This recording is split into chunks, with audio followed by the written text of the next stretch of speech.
రాజన్న సిరిసిల్ల జిల్లా చందుర్తి మండలం ఆషేడిపల్లి గ్రామంలో ఈ నెల 15న అదృశ్యమైన గంగరాజు మిస్టరీ కేసు శనివారం వీడింది. భూ వివాదంలో తన బాబాయితో పాటు సోదరులు తనను 2 కేసుల్లో ఇరికించి తరచూ గొడవలు పడుతున్నారని, వారితో పాటు ఇంకోదాన్ని తప్పుడు క్రిమినల్ కేసులో ఇరికించేందుకే కిడ్నాప్ కథ ఆడినట్లు గంగరాజు పోలీసుల ముందు చెప్పడంతో కిడ్నాప్ కథ డ్రామాగా ముగిసింది. ఈ మేరకు చందుర్తి సిఐ వెంకటేశ్వర్లు గంగరాజు అదృష్టం మిస్టరీపై వివరాలను వెల్లడించారు. చందుర్తి పోలీస్ స్టేషన్ లో ఏర్పాటు చేసిన విలేకరుల సమావేశంలో సిఐ మాట్లాడుతూ ఈ నెల 15న ఆషేడిపల్లి గ్రామానికి చెందిన ఎక్కల్దేవి గంగరాజు ఉదయం 4 గంటలకు పొలం పనులు చూసుకోవడానికి వెళ్లాడని, అక్కడ అతని బైక్ కింద పడి చెప్పులు, షర్టు, సెల్ ఫోన్లు చిందరవందరగా పడి మనిషి కనబడలేదని ఫిర్యాదు అందిందని, ఈ మేరకు మిస్సింగ్ కేసు నమోదు చేసి దర్యాప్తు ప్రారంభించినట్లు వెల్లడించారు.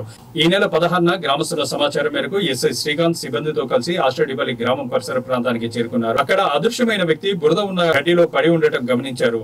అతని శరీరంపై, ముఖంపై కొంత మట్టి కలిగి అతని 2 కాళ్లు, చేతులు తాడుతో కట్టేసి ఉన్నాయన్నారు. దాంతో వెంటనే అతన్ని ఎస్కార్ట్ తో ఆసుపత్రికి తరలించడం జరిగిందన్నారు. చికిత్స పొందిన అనంతరం గంగరాజును విచారించగా ఈ ఘటనకు సంబంధించిన వివరాలు వెల్లడించారని తెలిపారు. విచారణలో అతను తన చిన్నాన్నతో కొంతకాలంగా వివాదాలు జరుగుతున్నాయని, తరచూ గొడవలు పడుతున్నారని, 2 కేసుల్లో నిందితుడిగా ఉన్నందున చాలా ఇబ్బందులు ఎదుర్కొంటున్నట్లు వెల్లడించారు. ఈ నేపథ్యంలో తన చిన్నాన్న, అతని కుమారులు మరో 3 తప్పుడు ఆరోపణతో క్రిమినల్ కేసులో ఇరికించేందుకు తనను కొట్టించి కిడ్నాప్ చేసి ఆషేడిపల్లి గ్రామం పరిసర ప్రాంతంలో వదిలిపెట్టినట్లు కట్టుకథ అల్లినట్లు పేర్కొన్నాడని తెలిపారు. తన చిన్నాన్న, అతని కుమారులను భూమి నుండి దూరంగా ఉంచేందుకు, భూమిలో జోక్యం చేసుకోకుండా వారిని భయపెట్టేందుకు ఇలా వ్యవహరించినట్లు వెల్లడించినట్లు తెలిపారు. పోలీసులను తప్పుదోవ పట్టించినందున చట్టరీత్యా గంగరాజుపై తగిన చర్యలు తీసుకుంటామని సిఐ వెల్లడించారు.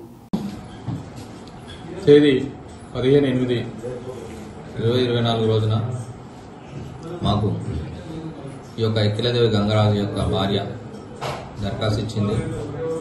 ఏమనంటే మార్నింగ్ టైంలో దాదాపు 3:45 నిమిషాలకు తన భర్త యథావిధిగా వ్యవసాయ పనుల గురించి బైక్ మీద వెళ్ళి పొలం పనులకు వెళ్ళినానని చెప్తూ, అదేవిధంగా తిరిగి రాలేదు.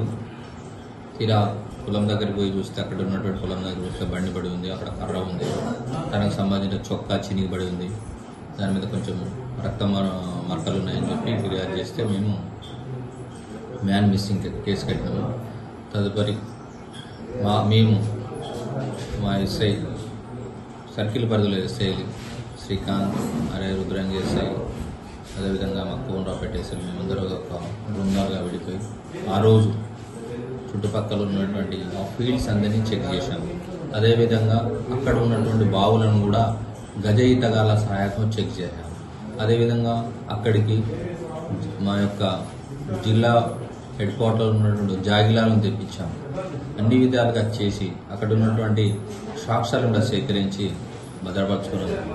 తదుపరి మాకు ఇన్ఫర్మేషన్ తెల్లారి నెక్స్ట్ డే వితిన్ 24 అవర్స్లో మార్నింగ్ టైంలో మళ్ళీ ఈ యొక్క ఆషేడిపల్లి శివార్లో ఒక దగ్గర కాలువ పక్కన ఈ గంగరాజు తన యొక్క చేతులు, అదేవిధంగా కాళ్ళతో కట్టువేయబడి ఉన్నాడు అని చెప్పి మేము సమాచారంగా మేము మా యొక్క ఎస్ఐ సిబ్బందితో సహా ఇమీడియట్గా అక్కడ రష్ అయ్యాను.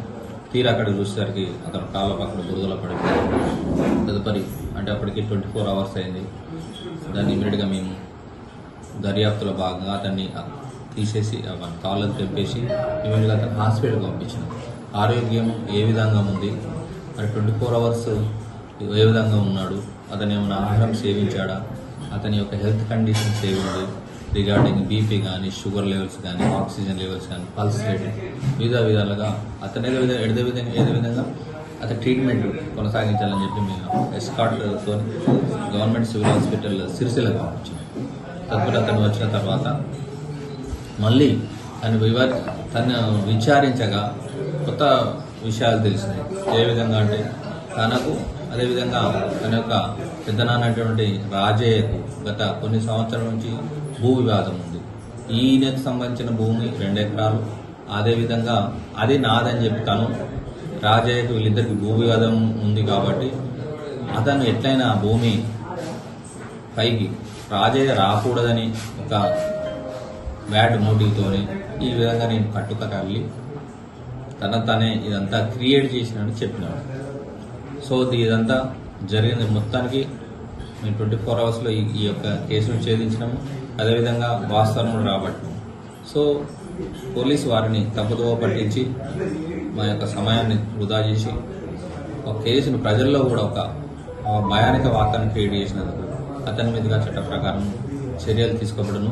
ఈ సందర్భంగా ఏదన్నా ఎవరైనా ప్రజలకు విజ్ఞప్తి చేస్తే ఏమైనా సమస్య ఉంటే నేరుగా రావాలి, చెప్పాలి. ఇటువంటి కట్టుకథలల్లి పోలీసు తప్పుదారి పట్టిస్తే మాత్రం సహించలేదని మరొక సందర్భంగా ఈ పత్రికా సమావేశం తరఫున మీ అందరికీ కోరుతున్నాను.